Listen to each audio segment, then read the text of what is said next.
see if we have. So we got John, Krista, Deborah, Marshall, and I think looks like we have four board members here. I thought Ragu said he was coming, but I don't know. Yeah. Mr. Chair, with you, Yes. I think that's 5. I think you forgot to count yourself. Right. Yeah. Forgot about that. All right. So, staff, are we ready to go, or do you guys need some more time setting up? I don't know if I see anybody in there.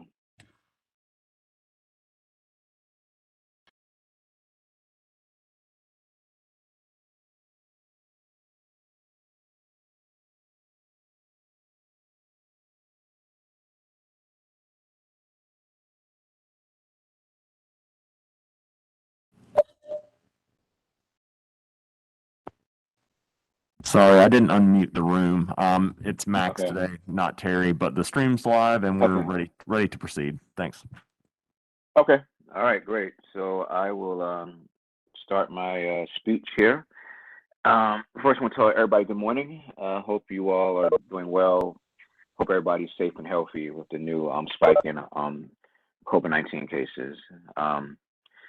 So I want to welcome everybody to the January 25th, 2022 meeting of the Charlotte Zoning Board of Adjustments. It's now in session. I am Douglas Wilson, Chairman.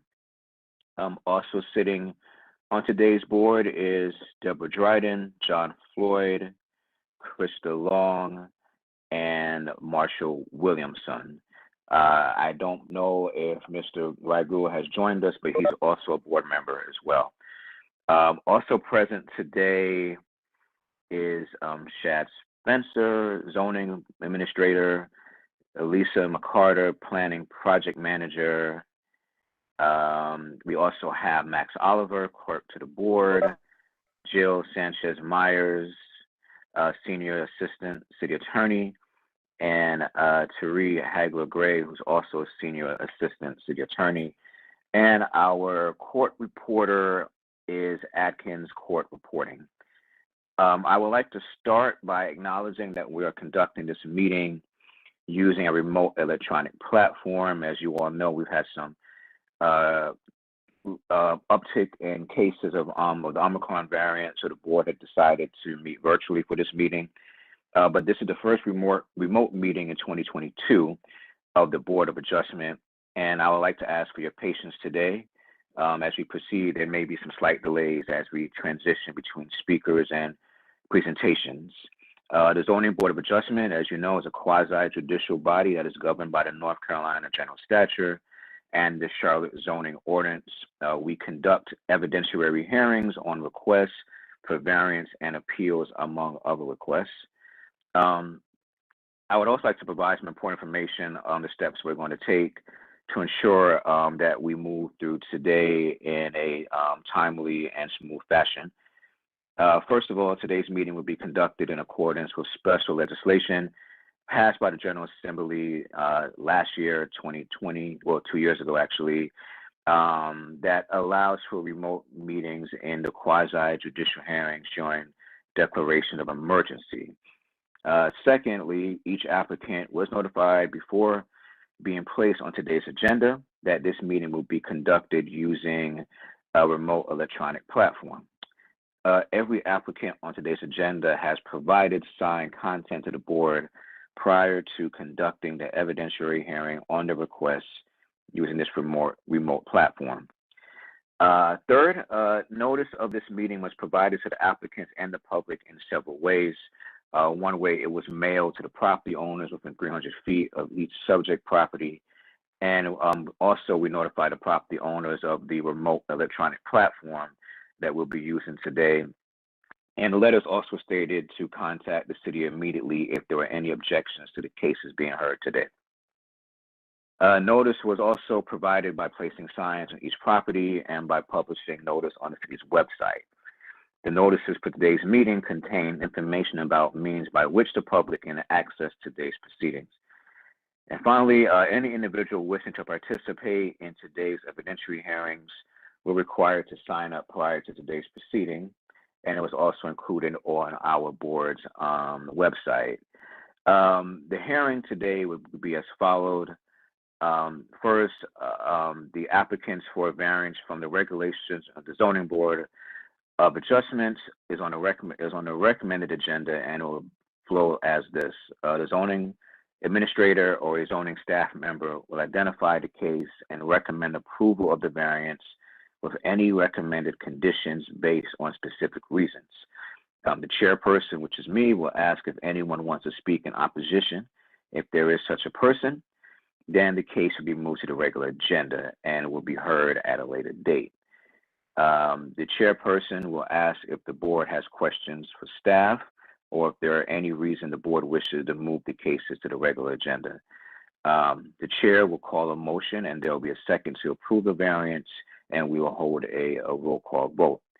The agenda will flow like this. All parties who plan to give testimony, pro or con, must be sworn in.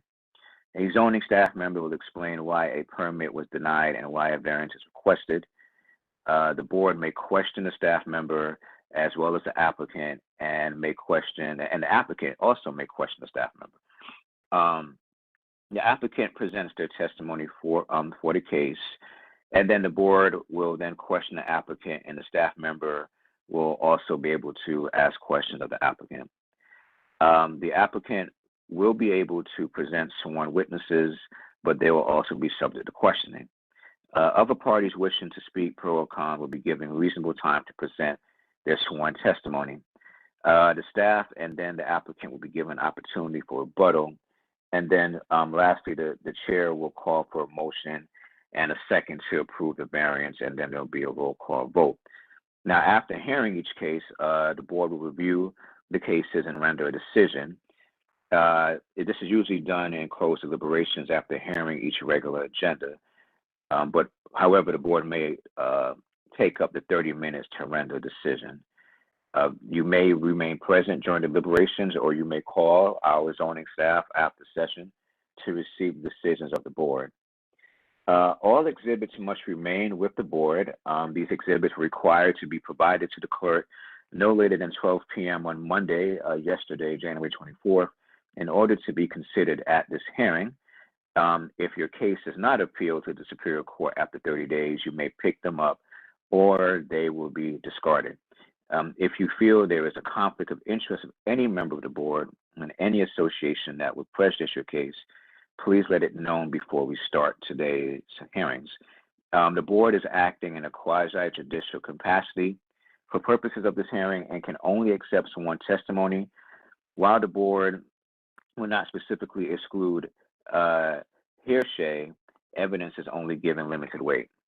The North Carolina State Bar has issued an advisory opinion that is the unauthorized practice of law for any individual who is not an active member of the bar to appear for another or otherwise assist or represent another at a quasi-judicial hearing on zoning and land use matters. All applicants should have provided with a copy, or should have been provided with a copy of that advisory opinion as part of the application packet. If you are not a property owner or a non-lawyer here on behalf of a property owner and have not received a copy of that opinion, please use the WebEx platform function to message the clerk. The documents will be provided to you. If, as a result of this advisory opinion, the applicant would like to request a continuance of his or her case, the board will consider such a request at the start of that case. Appeals from this board is to the Mecklenburg County Superior Court. You have 30 days from the date of the board's written decision in which to appeal in accordance with the General Statute 160A-388E. In order to receive a written copy of the decision, any aggrieved party must file a written request for a copy of the board's decision by filling out the form, which must be filed with the board clerk of chairperson, the board clerk or chairperson at the time of the hearing of the case. As always, with any a virtual meeting, please remember to mute your microphone when you do not intend to speak. You will hear 3 cases today, all recommended agenda items. The first case is case number 2021-117, 2052. I'm not going to try to pronounce the name of that, but it's going to be presented by Lisa McCarter. Okay, Lisa. Of course, I will swear you in, and Shad, I will swear you in as well. I'm assuming you're going to be speaking at some point today. So, Lisa, do you swear to tell the truth, the whole truth, nothing but the truth in the matter at hand? I do. And also we need to know which members are going to be sitting. Sure. So it's myself, Marshall, Mrs. Dryden, John, Krista Long, and Ragu is here. I see him now. So we have everybody on the board here today. We have 6 members present, so only 5 sit. I mean, I'm an alternate, so if you guys don't need me, I'm happy to jump out of here. Right, jump out of there. I don't know, John. We need your expertise always, man. But I know you gotta, yeah. I'm an alternate also, and John's got way more experience than I do. So if anybody's leaving, it's me, John. So I would say, Max, it's up to John and Marshall. I don't think I have to make a recommendation, right, as chair, right? I mean, look, it's 4 things on this recommendation agenda. I don't expect this is going to be a really long meeting. So, I mean, Marshall, if you want to head out, I'm happy to sit in and handle this, or vice versa. It really, if you got something you need to do, I can cover. Well, I'm okay. I'll sit and listen because I'm learning a lot from you guys. So, but if you all want to name everybody else, and I'll just kind of sit and watch and take notes. Okay. All right. Well, I think. All right. Well, we'll do that then. Is that okay, city attorneys and Lisa? Yes. Okay. And is Shad here, Lisa? Do I have to so I can swear him in, or he's not? I don't see Yeah, I'm him. here. You can swear me. I see him. Okay. All right, Shad. All right. Do you swear to tell the truth, the whole truth, nothing but the truth in the matter at hand? I do. Okay. All right. Great. Okay, Lisa. The floor is yours. Okay. All right, our first case is a residential garage setback variance, and I'll give you a moment to look over your findings. Were you emailed out the findings? I believe we were. I think Terry sent them out last week. I'm actually looking at my emails right now for it. Okay.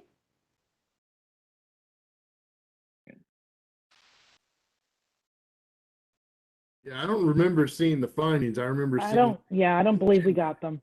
Yeah. Okay, yeah, he had to leave due to a family emergency this morning, so let me see if I can get you guys the findings. I have my copy from the last meeting when this was withdrawn. I assume they haven't changed. It's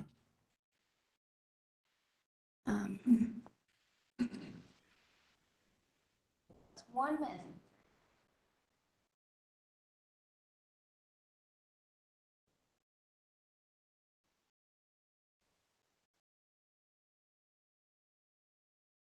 So we're supposed to email the applicants as well.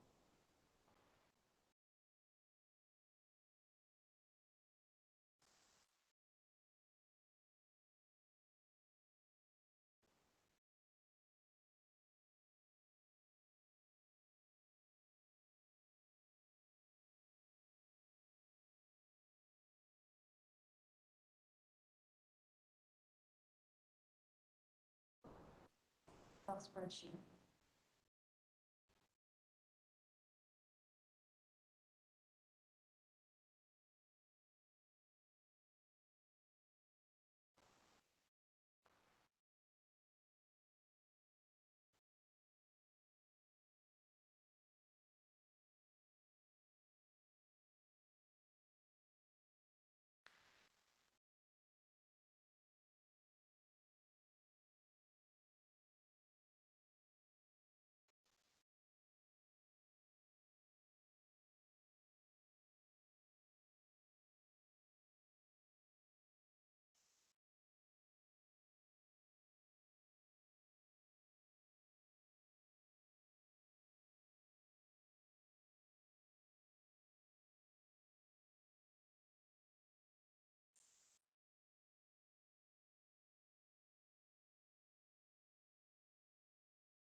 I got them all.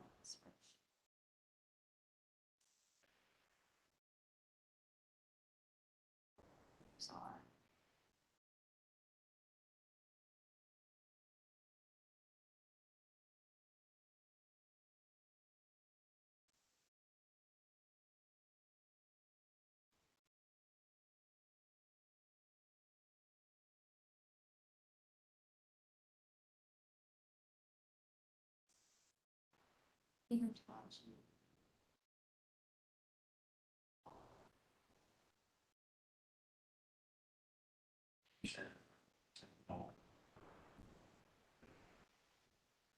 I was just gonna send them to everybody at one time, is that okay?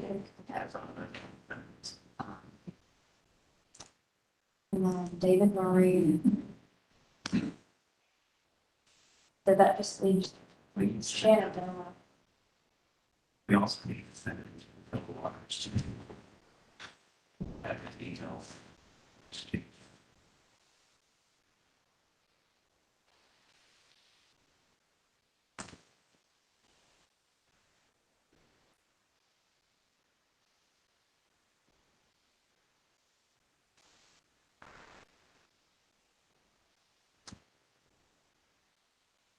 Do you remember?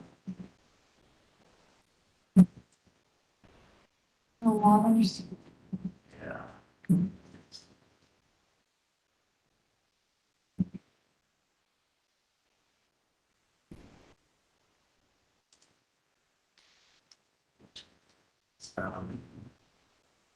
W waters, the www.a at a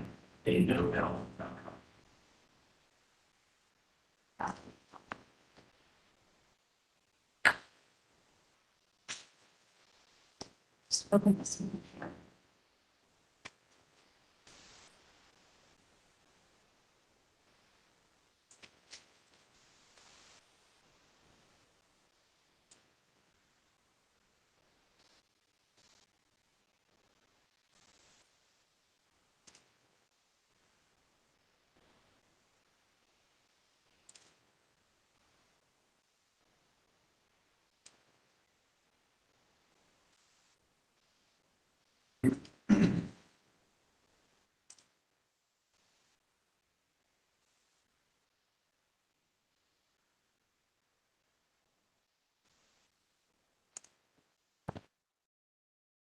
All right, everyone should be getting an email with the findings. So if you don't have that in your inbox, let me know. Okay, I just received mine, Lisa. Okay. Appreciate that. And thank you for bearing with us. Oh, sure, no, anytime. Yeah, I received it. Okay. Yeah, all right, we got it. Okay, Thanks, Lisa. yeah, thanks a lot.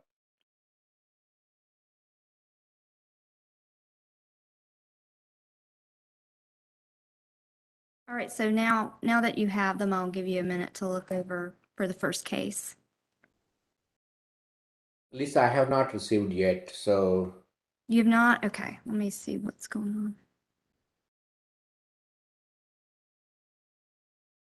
okay, I just got it. Thank you. Just got it? Okay. Perfect.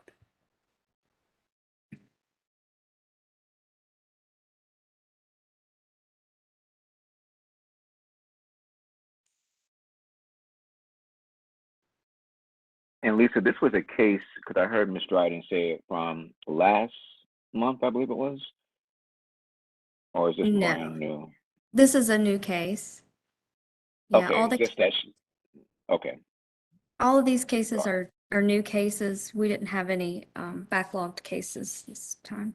I was just confused Okay. because it's the same case number as that was withdrawn. So that's why I was confused. Oh, okay. Oh, yeah, and the street name looks very familiar, so that's why I was, thought it Yeah, was. that's my fault. I was just confused because Yeah. it's got the same case number as one that was withdrawn last month. Yeah, Interesting. Okay. I'll double check on that. but, Lisa, I- sorry, Lisa, this is Jill. Did you include me on that email? I did not receive it or haven't received it yet. Yeah, I did. Let me see what's going on here.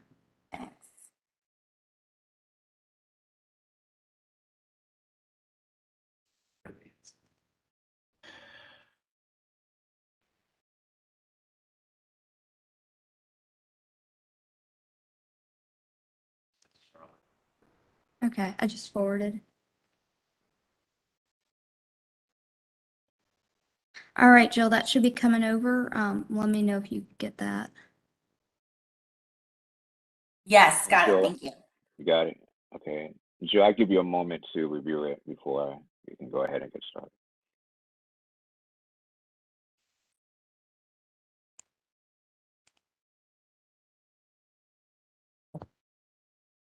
Populated that one. Thanks. Mr. Chair, you can go ahead. You don't need to Okay. wait on me. Thank you. Okay, all right. Okay, Lisa, you can proceed. All right, Exhibit 1 is the vicinity map of the property. Exhibit 2 is the zoning map. The property is zoned R5, single family. Exhibit number 3 is an aerial map of the property. And Exhibit 4 is a close-up aerial map of the property. Exhibit number 5 is background. In 2021, a permit was issued for a detached garage in the rear of the property with access from the street side yard along the plaza. The ordinance requires a 20-foot garage setback. The permit issued for the garage noted the setback for the garage is 10 feet, and the plot plan submitted by the applicant showed a setback of 30 feet. Government Exhibit 6 is the variance request. After the construction of the garage, a notice of violation was issued by code enforcement for the garage setback. As previously stated, the ordinance requires a 20-foot garage setback measured from the back of the sidewalk or back of the right-of-way, whichever is greater. On this property, the 20-foot setback would be measured from the right-of-way since that gives the greatest setback distance.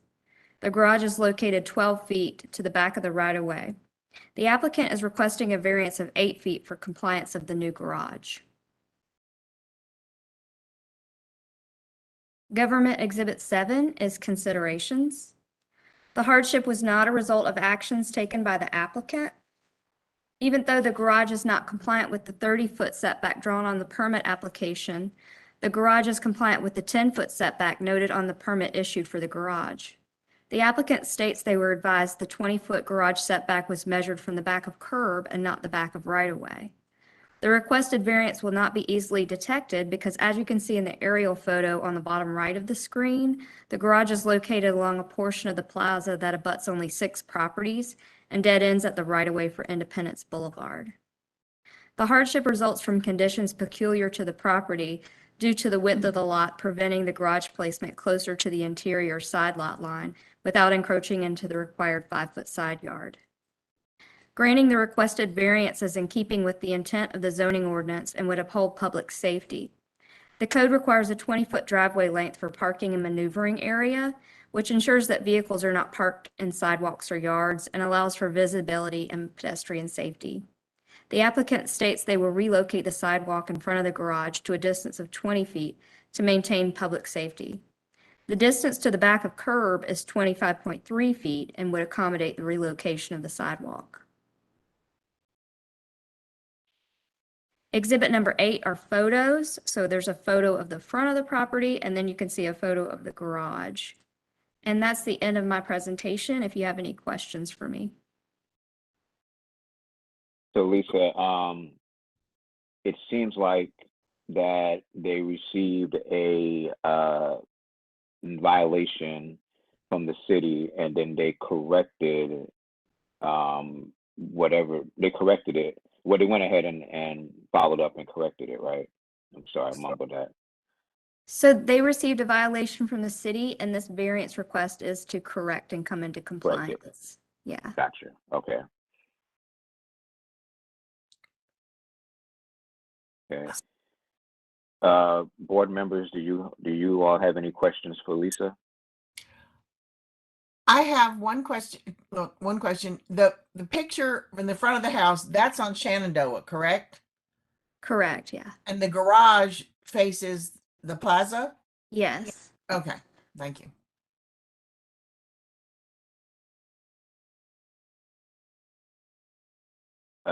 Any other questions for Lisa from the board?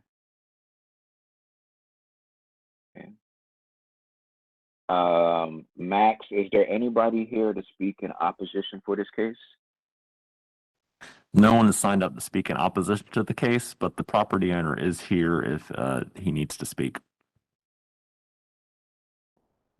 Does he want to speak, or are you saying if he needs to speak? I'm not sure. Typically, they don't on a recommendation Okay. agenda item. Just making you aware. Thanks. Gotcha. Okay, great. All right. If there are no other questions for Lisa, is there a motion to approve or deny this variance? Dryden, I make a motion to approve this variance. And I will Okay. second it. All right.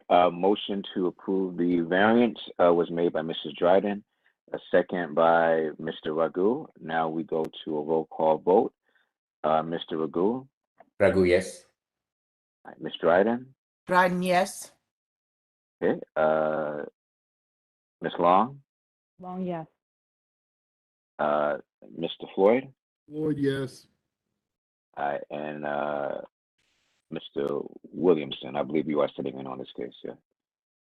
No, I think you're the fifth Okay. member, Mr. Fifth Chairman. one. Okay, gotcha. All right. Wilson, yes. Okay. So the variance has been approved. Now we look at finding facts and conclusions of law. Does everybody have those? Yes. Okay. Anybody see anything on that needs to be changed or updated? I don't see anything.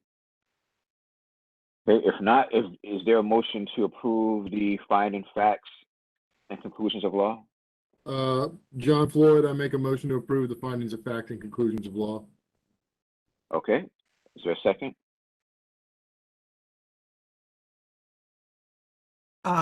Dryden, I'll second. Okay, motion to approve the finding facts and conclusions of law was moved by Mr. Floyd, and there was a second by Ms. Dryden. We will go to a roll call vote. Mr. Floyd, Floyd, yes. okay, Mr. Raghu, Raghu, yes. Ms. Dryden, Dryden, yes. okay, Ms. Long, Long, yes. Wilson, yes. Okay. Next case that we're going to hear today is, sorry, I'm trying to get my agenda up here, but is case number 2021-118. All right, And this is, oh no, Lisa, you're fine. I was just reminding everybody that they got their findings facts on this case. So okay. This is a rear yard variance request, and I'll give you a minute to look at your findings.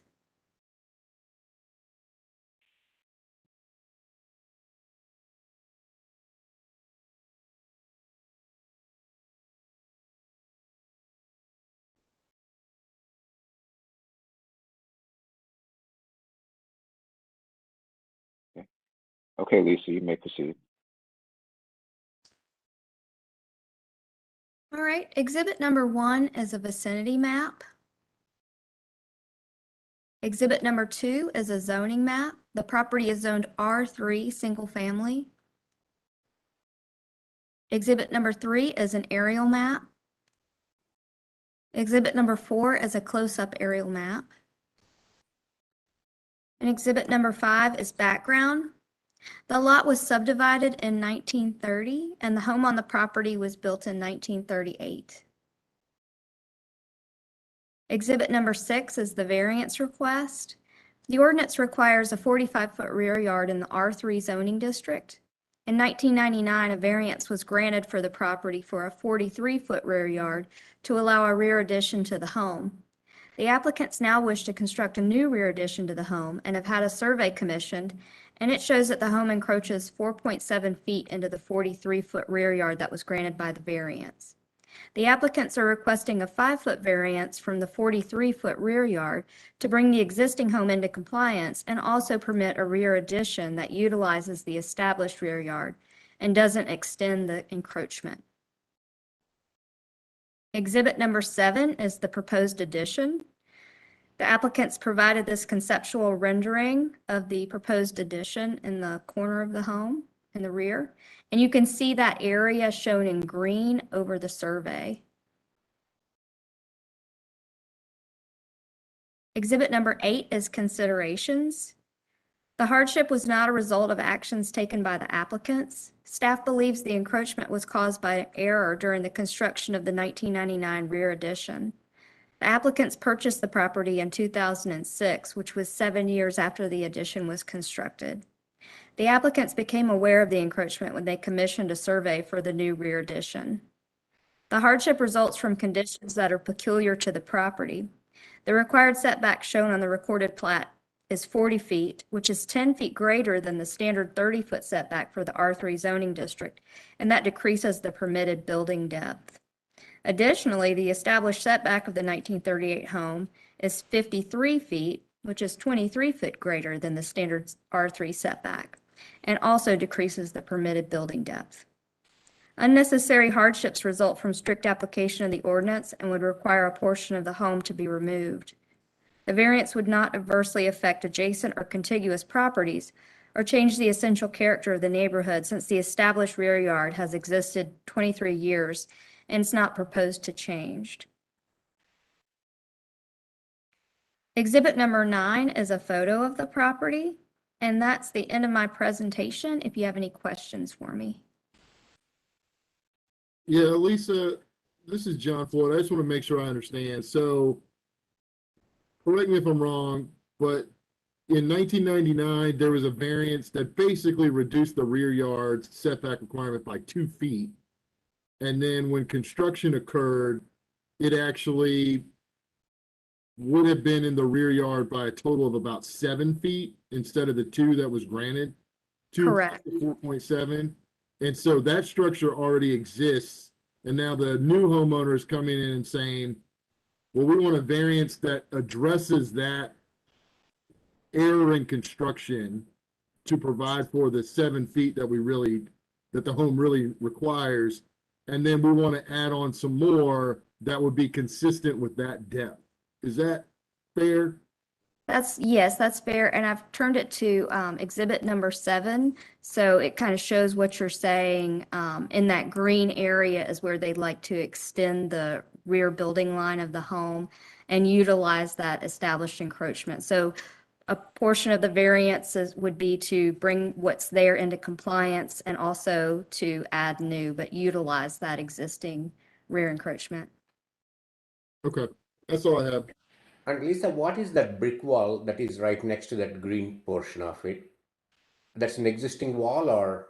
Yeah, it's like a fence, like just a Okay. brick wall.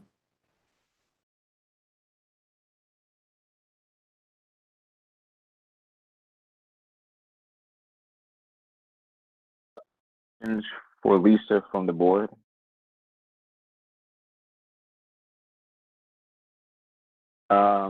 Max, is there anything, is there anyone here today wishing to speak in opposition to the case?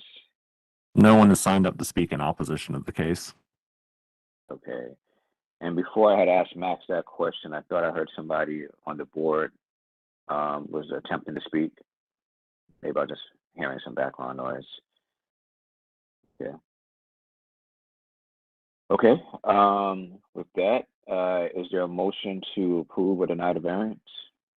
I can approve the motion to approve. Okay. Motion to approve the variance was made by Mr. Ragu. Is there a second? Second by John Floyd. Okay, so second by Mr. Floyd. We go to a roll call vote. Mr. Floyd? Floyd, yes. All right, Mr. Ragu? Raghu, yes. All right, Ms. Dryden? Dryden, yes. Okay. Ms. Long? Long, yes. All right, and Wilson, yes. Okay. Let's look at the findings, facts, and conclusions of law.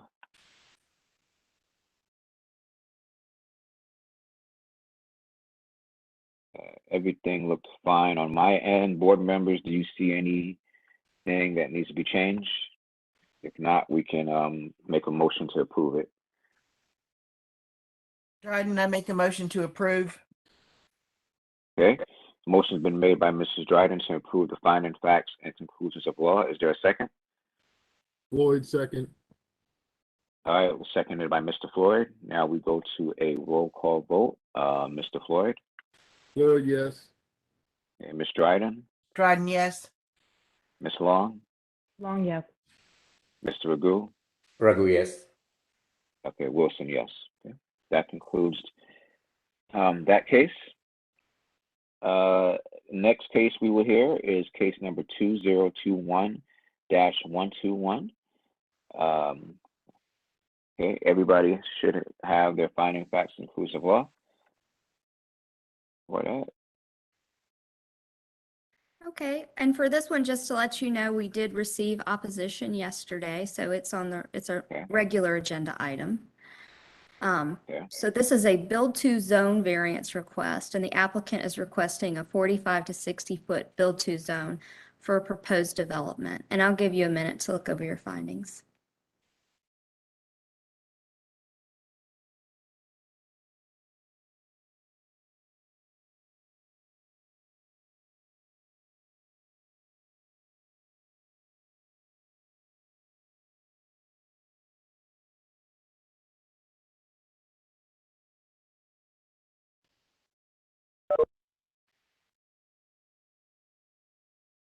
Okay, Lisa, you may proceed.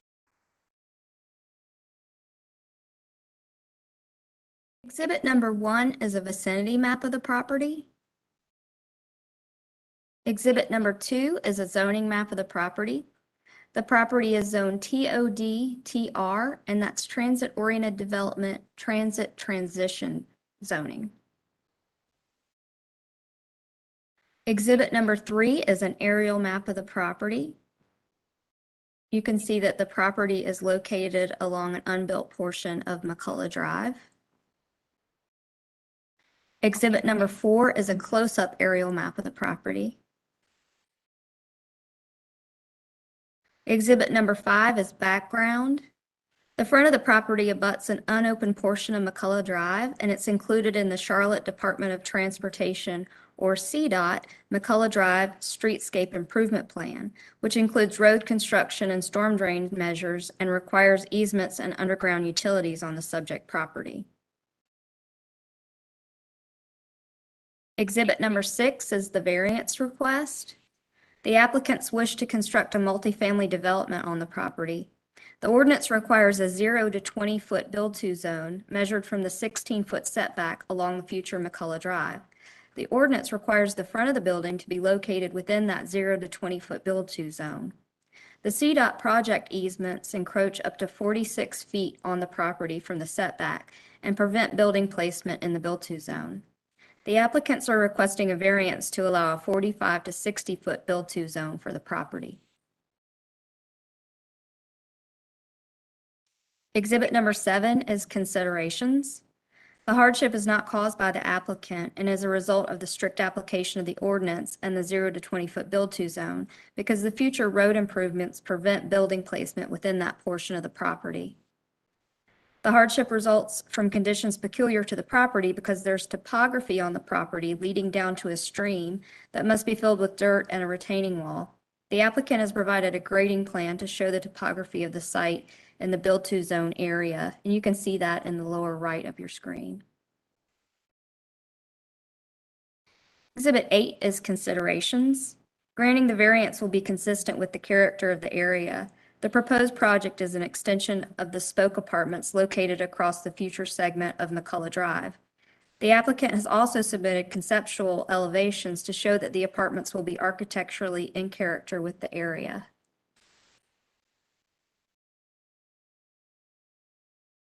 Exhibit 9 is further considerations. CDOT supports the proposed variance because the roadway project is currently in progress and the required build-to zone of 0 to 20 feet would conflict with the plans. The applicant states that since the roadway plans have not yet been finalized, allowing a build-to zone of up to 60 feet will ensure that the multifamily project will not conflict with any potential changes to the plans. Exhibit number 10 is a photo of the street stub of McCullough Drive that will lead to the project site. And that's the end of my presentation, if you have any questions for me.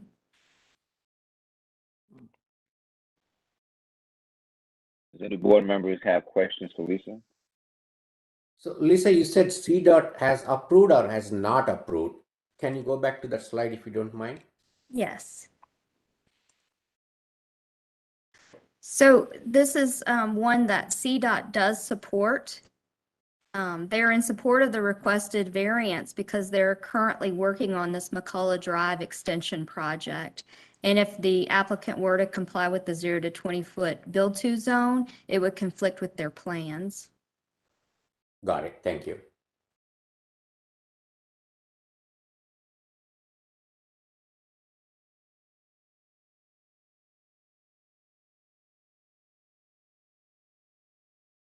Any other questions for Lisa?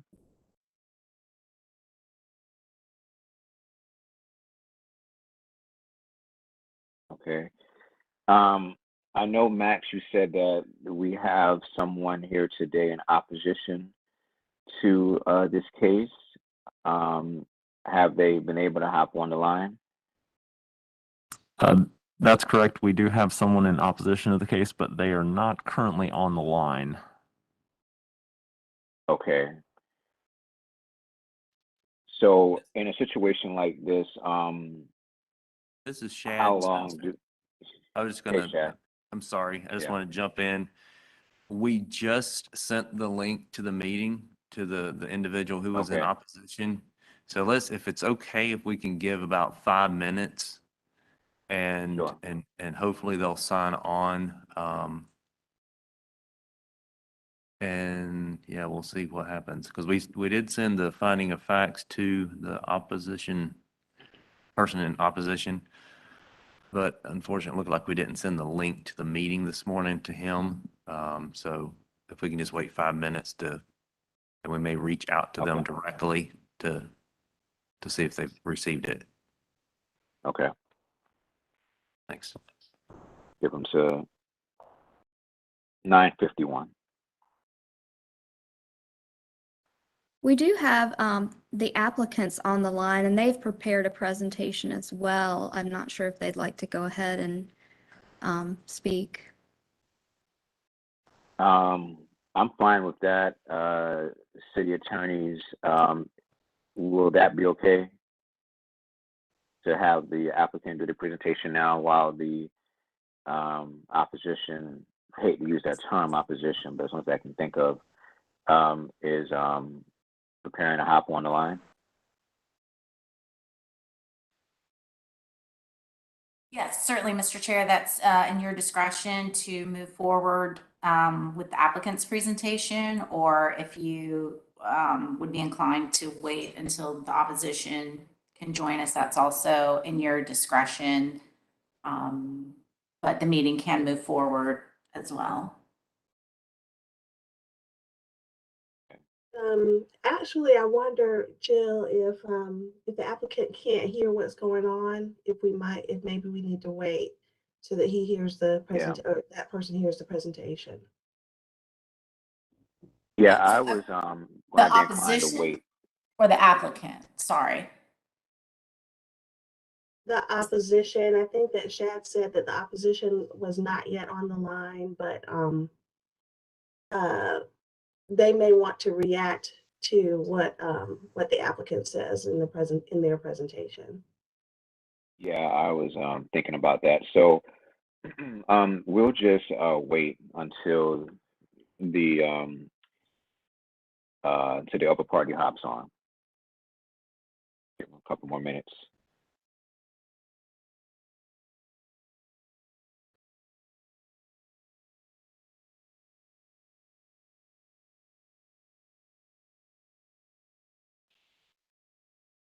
While we're waiting, can I ask a question about, on our agenda, there is another case, 2020-130. Has that been taken off the agenda? I believe, is that the Lombardi case? Yes. Uh-huh. So they did not consent to a remote hearing, so that will be Okay. held when we have an in-person hearing. Okay, thank you.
Max, has the party that's in opposition to this case joined as of yet? No, and I just gave the individual a phone call. They did not answer. I left a voicemail. And we have emailed the individual a link to the meeting. They've also been emailed the finding of facts for this case. So I'm not sure at what point we go ahead and proceed. I may leave that up to the attorney's office. Yeah. Jill and Cherie, what is your take? I mean, I'm inclined to move forward if the staff has provided the information, and we are being recorded. So if they were to come back with, you know, with concerns of not giving that they weren't given enough time, it's being recorded and it's showing that we did wait. What is your take?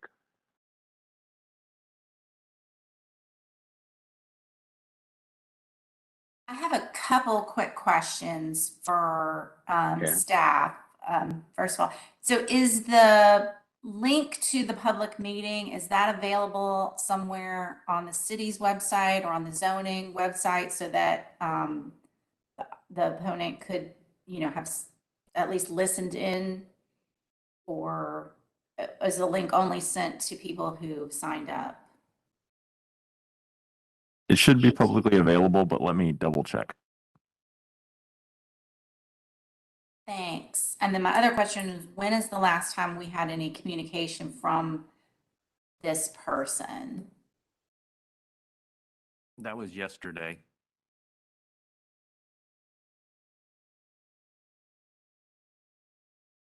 Was it yesterday after business hours, or was it like early in the day?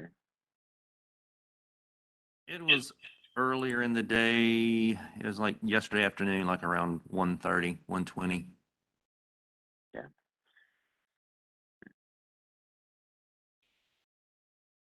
The link to the YouTube live stream is available on the city calendar. I do not see a link to the meeting itself to attend. Yes, my question was along the lines of Jill's question about how we typically provide that link to participants or those who indicate they want to participate. 'Cause it sounds like we may have done this one, since it was a last minute notification, that we may have done it just this morning. Is that right, Shad? Yes, the link was sent out this morning to the participant. Just an update, I did find a link to the actual meeting on the zoning administration page of the City of Charlotte Planning, Design, and Development Department.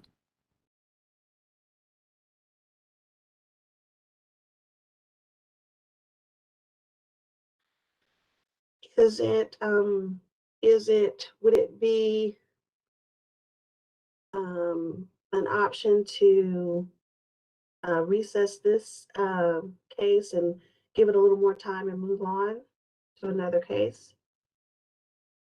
This is our last case. Oh, that's right. Sorry. So, and if I'm hearing you correctly, are you suggesting that we table it to next month? Well, Or I think maybe if we could just give it a little more time and see if Shad can contact the person. If not, if we can verify that we made the information available. It's just the last minute nature of it. It's not 10 o'clock yet. So that's Okay. just one of my concerns. We can go ahead and Okay. approve the minutes from last month's meeting, and I'll try to call them again and see if they respond. Okay, so let's do that. We'll go ahead and we'll approve the minutes from last month's meeting. And by the time we do that, if they have not hopped on, then I think it will just be fair for us to move on with the Can I- case.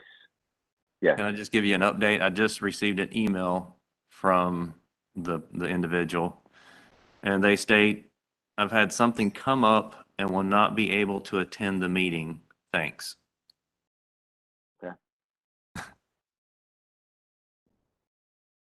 Okay. Well, hearing that, I think Lisa, you said that the applicant is here and would like to give a presentation. They do Or I know if Shad said that. I can't remember. I know it was one of the staff members. Presentation, if no one's here to actually speak in opposition. Yeah, that's what I was thinking. I don't know if they just wanted to do it or.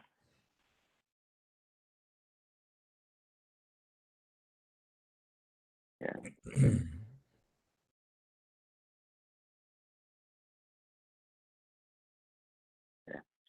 And it was on it was on the recommendation agenda originally. It was, and it was just pulled yesterday when we received the opposition, but it sounds like the opposition isn't going to be here, so. And so the question is, do we still have to hear the applicant's presentation, even though the opposition is no longer going to attend? I don't believe you do, no. Okay. Well, Douglas, would it be appropriate to ask who the person in opposition was? Was it a adjacent property owner? Was it? I mean, I'm just curious who the person was that was objecting, because looking at the presentation, it's an empty lot. So I don't, and I didn't see anything adjacent to it that would be difficult to, I don't know. I was just curious. Yes, I believe it was an adjacent property owner.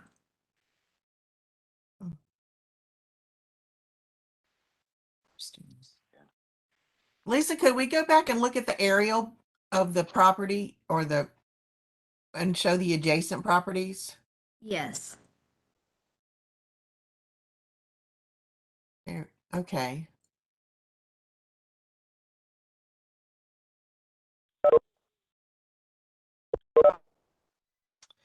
So I believe the property owner developed the abutting shopping center to the north. That one. And the apartments that are currently, that they want to make an extension of are those apartments, looks like to the left, right? Looks like there's like a little small lake there. Yes, that's correct. Okay. And they just want to, okay.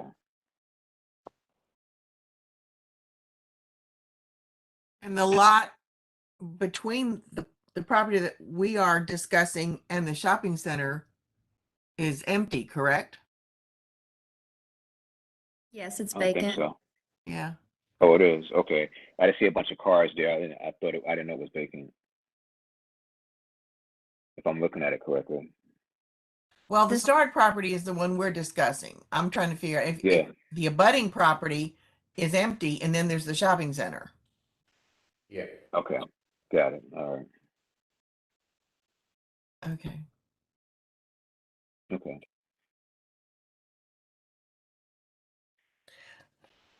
Okay. Does any, go ahead, Ms. Stratton. I'm sorry. Well, the only if they're renderings, the only thing I would have looked at, I guess they've looked at the one of those apartments is really at a it's like a low grade. It's a would be, I'm sure, an entrance from the parking lot. But my feeling is it was late coming in that he didn't want to do. He wanted to come in opposition. He was sent the finding of facts, and we have just talked to him, and he said that something came up and he couldn't be at this meeting. I think that's adequate time, based on his late filing of an opposition. I think we should just move on. I agree, Ms. Stratton. I I agree. do. Yeah. Okay. With that said, I know, Ms. Stratton, you just have some questions for Lisa. Does anybody else on the board have any questions for Lisa or Shad on this case? Okay.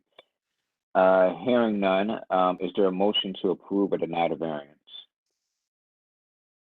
Motion to approve the variance by John Floyd. Okay, is there a second? Long Dryden second. second. Oh, Long. I'm sorry. Go ahead, Miss Long. All right. There was a motion to approve the variance by Mr. Floyd, a second by Ms. Long. Now we move to a roll call vote. Ms. Long? Long, yes. Okay. Mr. Ragu? Raghu, yes. All right. Mr. Floyd? Floyd, yes. Ms. Dryden? Dryden, yes. Okay. Wilson, yes. Okay. Now look at the finding facts inclusive of law. I think given that the variance was approved, I don't think there needs to be any changes to the finding facts inclusive of law. Does anybody else thinks otherwise? Yeah. All right. Is there a motion to approve the finding facts as inclusive of law? Dryden, I make a motion. Okay. A motion to approve the finding facts as inclusive of law was made by Mrs. Dryden. Is there a second? Second by John Long. Floyd. All right. I'm going to give Mr. Floyd the second on this one since Ms. Long got the second on the other one. Mr. Floyd seconded it. Now move to a roll call vote. Mr. Floyd? Floyd, yes. All right. Ms. Long? Long, yes. Okay. Ms. Dryden? Dryden, yes. Mr. Ragu? Raghu, yes. All right. Wilson, yes. Okay. And those were all the cases, right, Max and Lisa? We just have to do the minutes. Am I correct? That's correct. Okay. All right, great. Everybody should have received the minutes from Terry. I do remember that coming in. We do have that. Yeah, we have them. Okay. All right. Any objections to those minutes? Okay. All right. Wait. Mr. Chair. Yeah. Hey, Joe. I believe I would direct your attention to cases 1 and 2. I believe those were the two that were withdrawn by the applicant and the appellant. One was an appeal and then one was a variance. According to my notes from last month's, those were withdrawn. And the board did not take any action on those. I'm referring to Barbary Court. Right. It says that in the index of cases, it says appeal was withdrawn and the case was withdrawn. Oh, okay. Maybe I was looking at. It's at the very beginning of the under index of cases. Yeah, I think and I was looking at the findings of fact and conclusions of law, which the board didn't make. So I think maybe that was what was confusing me. Sorry, let me pull that up real quick. Yeah, I'm sorry. I've got to jump off, but I think you guys can deal with this without me. Sorry. Okay.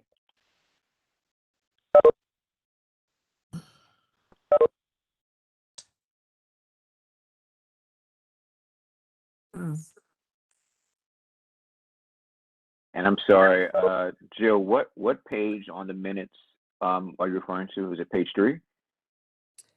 Hang on, sorry, I'm trying to find those.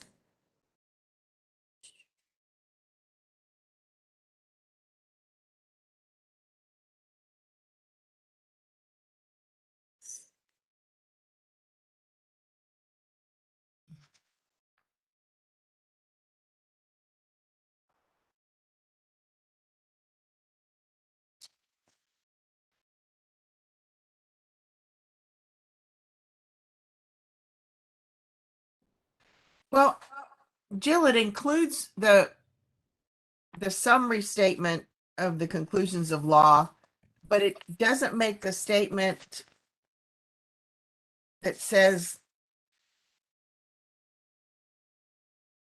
like, it doesn't say the members who heard the case, and it doesn't show that we approved finding of facts or conclusions of law. It just says the zoning board of adjustment upholds the administrator's interpretation that the finished space over the whatever. But it doesn't say that we made any summary judgment, because at the very beginning it says on the page 1, case number 2021-016 was an appeal and it was withdrawn. So even though it was an appeal, I mean, I don't know what the rule is about including things that weren't heard in minutes. Yeah, and I'm not sure if I'm looking at the same thing. I'm looking at Charlotte Board of Adjustment minutes. This is December 13th, page 1. I don't see where it says it was present and all present and then index of cases. Do you see that? Yes. Okay, so we're on the same page. I guess my concern is that whether the minutes accurately captured, the board didn't even consider this case. It was withdrawn before any presentation, and so I think to me it was misleading that all these findings of fact and the conclusion of law at the bottom say that the Board of Adjustment upholds the administrator's interpretation when the board didn't do anything in regard to this case. So to me, that was just a little bit misleading or unclear. These were the proposed findings of fact and conclusions of law submitted by staff, but they also submitted presentations and those such things. So. Right. I would have thought that they wouldn't have, that those two cases wouldn't have appeared in the minutes at all, except to say they were withdrawn, because that's all that the public needs to know. Because you're right, we didn't hear any of the cases. They just withdrew it. So to say that, I agree with you, for us to say that the zoning board of adjustment upholds the administrator's interpretation, that's not a true statement because we didn't uphold or unuphold because we didn't hear any of it. So So I may be getting confused with another case. I remember this one where David Murray, I think, came in and stood up and said that he withdrew it. But then I thought, just for formality, we had to vote on the variance or something like that. I could be thinking about a case that took place in November or something like that. But I don't think so. and I remember. maybe that's I yeah. remember what you said. The attorney, he presented and then they discussed together and they said they're going to withdraw. But I don't think, I don't remember we voting or anything on that one. Okay. I remember us talking about it or Yeah. asking a question, do we have to vote when they were going to withdrawing something? But I think the consensus was that we didn't have to vote because the applicant was withdrawing. Correct. So That- I that remember. 016 and 017 were withdrawn.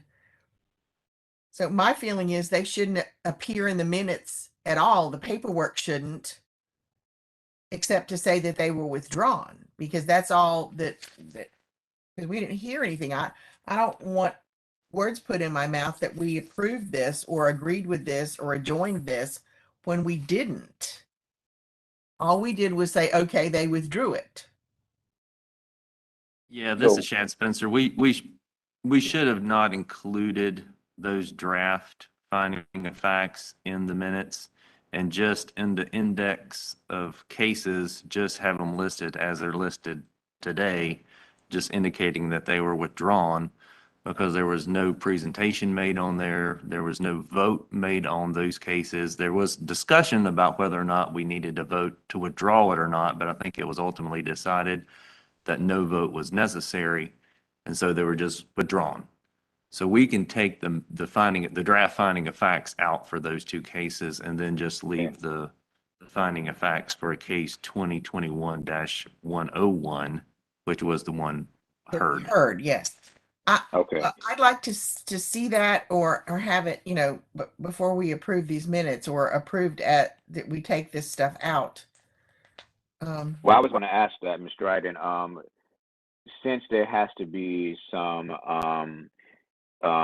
edits to it and maybe retyped, is it allowed in Robert's rules to table minutes to the next meeting for approval, given the staff time to make the necessary adjustments, or do we have to have them do it in real time and then we approve them in real time? That's that question. Yeah, Mr. Chair, you can defer that item to the next meeting if that's your preference, or they could be adopted with the amendments, that were orally stated. But it sounds like y'all want to see it in writing, so you could defer that to the next meeting. Yeah. Yeah, I'm inclined to refer to next meeting, but board members, if you just want to make sure that we're on the same page with that. So two things can happen. We could vote to move it to the next meeting, or we could vote on it knowing that an amendment will be made to it, so the minutes are reflected properly. I just as soon defer it for a month Okay. so Okay. we can see, they can rewrite it, reprint it, and take that stuff out and all that. That would be my suggestion. Okay. All right. Ms. Ragu, Ms. Long, you are okay with that? I'm good with that. Yeah. Thank you. Me Okay. too. All right. Okay, great. All right. So is there a motion to defer the December 13th minutes to our February meeting? I make a motion to defer the voting on the December minutes to our February meeting so that corrections can be made and we can see a new final product. I Okay. second that. Okay, seconded by Mr. Ragu. Now we do a roll call vote. Mr. Ragu, Raghu, yes. okay, Mrs. Dryden, Dryden, yes. okay, Ms. Long, Long, yes. all right, Wilson, yes. Okay. All right. Is that everything on the agenda today? Yes. Okay. All right. Great.